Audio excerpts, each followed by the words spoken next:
The latest from Sony Pictures, Spider-Man Across the Spider-Verse, Jake Johnson, who plays Peter B. Parker, and the gentleman who plays Miles Morales, Shameik Moore, here on the Rich Eisen Show. This is my kids cannot wait to see this. They're literally talking about it right now. It's unbelievable. I think they're going to love it. The first one was so fun, and this one even explodes it more. So it kind of, we were talking about Phil Lord and Chris Miller, kind of the masterminds behind the whole thing. And they just, it's like the first one, but on steroids almost. Yeah. Would you agree with that? Absolutely. Yeah. Like everything is bigger, everything is pushed. The animation goes even a step further. And I thought the first one was so, when we watched the first one together, we were both like, oh, this is shocking what they're doing with animation. Yeah. They take it another level. Yeah. So like if you just like animation and like moving art, it's a great movie. Tons of jokes, tons of cameos, real heart. Gwen blows up in this movie in a really fun way. Miles kills it. It's just a really fun movie. Yeah. And the clip we just saw has that famous GIF of Spider-Man pointing at Spider-Man. That's a nice little wink and a nod to another piece of pop culture. Yeah. So I'll ask you first, Jake, and Shameik, you can respond as well. Did you, in the first film, did you have to have it explained to you what they were attempting? Because this is some whacked out stuff. Yeah. So that works, by the way. I agree. I kind of realized, and we've both kind of said this in press together, but you just trust the process. Yeah. So we have unbelievable directors. You know, Phil's always there. Chris is there a lot. And they're constantly telling you, and you're reading stuff that you don't know what's happening in terms of the whole movie. And what it will look like? What it will look, but they do. So early in the first one, I asked a couple questions, and early on you realize, like, oh, they're the geniuses, they got it. Yeah. We just have to show up and, like, do this one thing. Because if I try to understand it, it reveals how little I know. And when I try to pitch the whole thing, there's holes in my pitch. So you just go, like, sit back and watch. They got it handled. Did you have to have it explained to you? Because sometimes, I'll be honest, watching the first one, I needed to have my children explain to me what I was seeing, and I would watch it back and I would get it. Because it is just a brilliant concept of what one would think is just a story that we've heard over and over again about Spider-Man, but not anymore. So, you know. Yeah, this was a project where we got to exercise trust. I think we do have amazing directors. While they had some concept art or some sketches, you know, early on, you know, I don't know that I was really trying to get their whole vision. I just wanted to do my best part, you know, do my part to my best ability, which was be Miles Morales. I knew those guys were going to do what they're setting out to do. And when I saw it, I was pleasantly surprised. You know, I'm not the one animating for hours and hours and hours out the year. I just, you know, do the voice and let the geniuses handle it, you know. But see, Jake is a comedian, you know what I'm saying? So he can pitch and whatnot. Me, I just follow directions. I'm like, this is what you want me to do? He's being bashful. He's a killer in there. You get to record together. Yes. And so it's open to improv, so creating moments.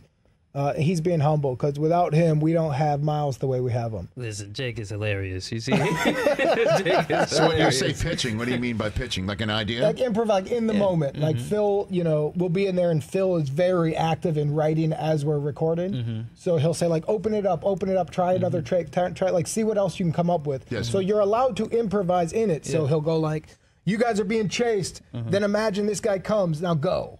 And so by pitching, you're just allowed to kind of throw lines in there, throw jokes in there, react in the moment. And if the directors all like it, then they'll start heightening it. Yeah. Which is a blast to do. You can't believe you get to do that for a movie like this. Absolutely. And Shameik, you're kind of blessed that your voice matches a 13-year-old too. Yeah, I guess so. Lucky me. Did you just get it? Hold on a minute. Was that into character, or was that really your voice right there cracking? This is my voice, so, you know. Yeah, I guess it's the mood, you know, the registers of your voice. You might wake up, it's a little deeper than middle of the day after, you know, expressing yourself wholeheartedly. You know, it's like, you know, a little frustrated. You express yourself louder. Now your voice is up a couple notches. So I don't know. I'm happy my voice can read his mouth, though. I'll take it. Well, and obviously you're also creating a character that's new. You, Jake, I mean, this is as legendary as a character as there is in comics, right? As Peter Parker. So did you grow up watching the Amazing Spider-Man? The movies didn't hit me as hard. My brother was a big comic book guy. Yeah. So the comic books were around, and like the image of Peter was around a lot. Yes, right. So that meant a lot. And then when this one first came to me, it was through Phil via emails and talking about it, and it was just a whole new spin. So everything I didn't think about the other way, because Peter mostly in movies is younger. So I like a heavy Peter. I like a Peter with a kid. Yeah, yeah. I like a Peter who's around my age, who's questioning, you know, how long are you a superhero? When do you get tired? Yeah, right. What happens when you have these powers but you have a kid? Yeah. We all know, like, we all care about our careers so much, and our egos are huge. Yes. Then you have a kid, and I feel like it's like I need a supplement to get that ego back up, because you're like, the things I used to care about, I'm really fired up that she stood up, man. Yeah, right. And you try to tell your peers who don't have kids, and they're like, who cares, man? What about the gig? Yeah. And so seeing Peter go through that and being able to play it is really fun, because that I've never seen in these kind of superhero movies. So did you ever pitch Peter's got to put his kid on an iPad so Peter could watch the Chicago Bears and see football? No, that's the next one. Is that yeah, that's not a pitch. That's just reality. Yes. That when my wife leaves, I'd go like, you know, my one daughter said that she was having a core memory, and she goes, "Did you used to always pick me up and yell touchdown?" I'd be like, only when we scored, which as a Bears fan, we didn't happen a lot, but That's right. you still remember these huge moments. So your daughter one day will just have these memories, these childhood memories of Jay Cutler that's totally confusing her, is what you're saying? Like, why am I thinking of Jay Cutler? Yeah. Why am I saying Brandon Marshall? He's going to save us. That is so funny. Shameik Moore and Jake Johnson here on the Rich Eisen Show. You're more of a boxing guy, you told me, right? Yeah. Okay, so who's your so you're from Atlanta? I'm from Atlanta. Does that mean Evander Holyfield, or is that just only a connect? No. That's out of your younger for that generation. Yeah, that generation. You know, I like him. I like for that generation. You know, the Mike Tysons and Sugar Ray Leonard, Sugar Ray Robinson. Okay. Oh, so you're old school. Yeah, I mean, you know, you got to be if you're boxing. But the people I watch mostly are the newer guys right now. Like I love Tank, Gervonta Davis. Okay. You know, I love Shakur Stevenson. There's a few guys that's on my list of like you know, inspirations. I still love Floyd Mayweather just because of, you know, how he what he did for the sport, I guess. But I'm interested. I mean, you know, Devin Haney has the belt. Lomachenko, I feel like, showed up on their last match. I feel like Lomachenko. I feel like they need a rematch. But I'm no professional boxer. I just box on my spare time. You do. So you get in the ring. Absolutely. I've been boxing for like 6 years. 7 years. So what would we call you? I mean, you just the guy sat who down. Could beat both of us up in about 30 seconds. Outside of that, outside of the obvious that I wouldn't be able to last more than 1/3 of a round. Understood. So what's your fighting weight? What's your fighting weight? I mean, right now I'm like 180 pounds. So if I was fighting, I'd be like probably 150. Okay. Something like that. All right. That's your fighting weight, is what you're saying. Probably. I mean, I could lose like 30 pounds if I was doing some boxing. But you've got that old school boxing fan in you. So I was just wondering if you were a fan of Mike Tyson, because he also has the voice of a 13-year-old. That was good. Thank you. Hey, everybody. That was as funny as you. Yeah, I also say those things when Mike's not in the room. Right. You know, because I'm kind of smart. Yeah. All right, Jake, let's jump right into it. What do you think about your Chicago Bears and their last season, their maneuvers to stick with Justin Fields and all that good stuff? I'm all in on Justin Fields. I don't blame you. I think any of this media spin that somehow started going that we should look at Bryce Young or anybody else is idiotic. Anybody who watched the games last year, he willed us to victory. Yes. I love Poles as a GM. So do I. I love what we did in the draft. I love how he's building. It feels very different. I like DJ Moore. I love the trade we got with Carolina.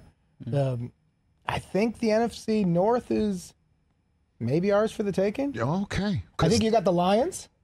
The Lions are interesting. I think the Lions are a little bit more than interesting. Yeah. I think that it's their division. They're the most talented team in it. That they're the most look, what you look for in a team, you look for an offense that's explosive, obviously, and a quarterback who's been there and done that a little bit much. And obviously, you know, they have Jared Goff, who's been in a Super Bowl. And I think the coach is just the right amount of crazy. So. Well, I mean, we all loved him on Hard Knocks. The problem with the Lions on hating them is they were so entertaining. Yes. They seem to do it right. I like the culture they're building. They just are the Lions, though. Oh, okay. So you're going to go in that direction. Well, because, I mean, I grew up a Cubs fan. Okay. So up until we won the World Series, I'd go like, I think we have a team, and you'd be sitting next to somebody, and they'd go, but you are the Cubs. Yes. And it would happen. So the Packers are always scary, but they're in transition.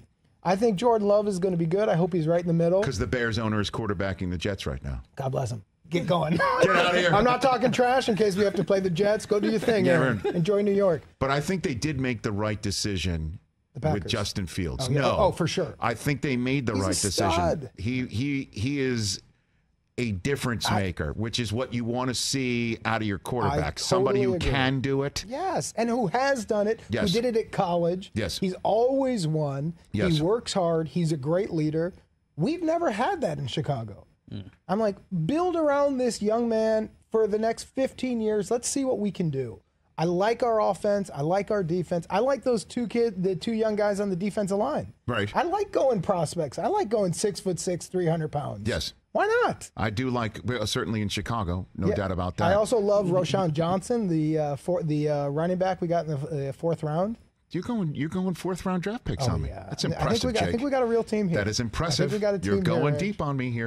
And I guess one last Chicago sports question for you. I got Shameik Moore and Jake Johnson here against Spider-Man across the Spider-Verse. What is with Scottie Pippen's hate of Jordan? Did you hear about that this day? I mean, another, he goes all in on him. Like, what the heck? I don't know. I think it's hard when you're in the public eye, you're making a lot of money, and then you're not in the public eye.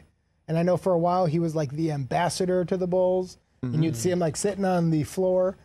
And I think sometimes you got to find the biggest name near you and make noise about it, because something must have happened in that documentary that hurt his feelings. I think that might have been what it was, The Last Dance, but right? Growing up watching Pippen play basketball was so fun.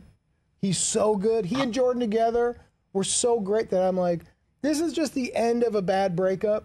But you guys raised great kids. You had a wonderful marriage. Let's look past all this ugliness and remember, we had great Christmases every year with you guys. We love you guys as parents. I know we've all moved out of the house and now you hate each other. Who cares what Dad did back in the day? It's not just great Christmases. It's great like Father's Day. They're playing on Father's Day weekend. You're playing in June every time. Because to me, there's no doubt Scottie Pippen is one of the greats to have ever played. Yes. It's just he played with Michael Jordan, which, by the way, is it's hard. Kind of what you want, right? I mean, unless, well, yeah. What? You know, what? You played with? Are you going to go LeBron on me? Right? No. I don't even watch basketball, so I don't have a space to talk. But if I'm Scottie Pippen, I'm probably like, you know, my shine. I probably didn't get as much shine as I really deserved with my level of talent. I think that's what he thinks. Yeah. I think you might have also just said the greatest nickname for Scottie Pippen. And I think you said Scottie Pimpin'. And if you did, I wish I heard that growing up, because Scottie Pimpin and Jordan, that's the team. No Pimpin. I feel like that was I thought that was his name, Scottie Pimpin.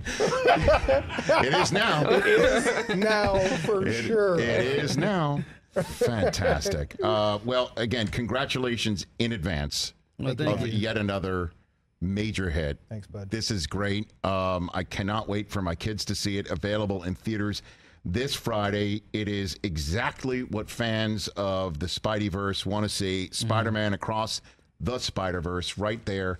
Coming soon to a theater near you this very Friday. Shameik Moore, Jake Johnson, thanks for coming on. Woo. Guys. Let's do this again. And thank you for leaving us with a new nickname for Scottie Pippen. Oh, yeah. You called him Scottie Pippen now. Well, I did. That's the new name. No Timpin, Pimpin. That's part of what. You're not saying anything over there, Chris. You're trying not to jump in on this whole fun. You don't like it? No, he does like it. He's just a Celtic fan who's just a little bitter right now, and he doesn't want to come across as that, right? He's just saying nothing. Yeah. Right. It's I'm all gonna good. say this. I'm gonna put this on your show. Bears are winning 10 games next year. Okay. You know what you need to do as we finish up this show? I can't believe it just came to my mind here. We do this for all Bears fans who come on this program that for some reason we feel it's better. You feel better, not just as Bears fans, but as human beings as well, to just gutturally scream the name of your head coach, Eberflus. It's just a great name. I don't know. It's just Matt Eberflus. Sure. It's just, you know, when you think Monsters of the Midway, you never really think Eberflus. No, you don't. It does sound like it's something that you have to take to get through the hard winter in Chicago. The name is a surprising hire. It is. Especially when you got Ditka. And then the Flus. That's the Flus. Let's hear the it, Flus Jake. works. Let's hear it. Eberflus! Yeah. Okay. But hold on. If you don't mind taking a note, okay, please. I think you gotta, you gotta really bring it out. Jake Johnson, hit it. Eberflus! Thank you. The Flus is loose in Chicago. The Flus is loose. So 10 dubs. I think we're getting 10 dubs. Okay, there you go. There you have it. In the meantime, everybody should go see Spider-Man Across the Spider-Verse, available in theaters this Friday. Jake Johnson, at Mr. Jake Johnson on Instagram, at Shameik Moore on Instagram. Thanks for coming on here, Johnson. Thank you. You got it. Check it out this Friday right here on The Rich Eisen Show. Catch The Rich Eisen Show every single day on the Roku channel, 12 to 3 Eastern, for free.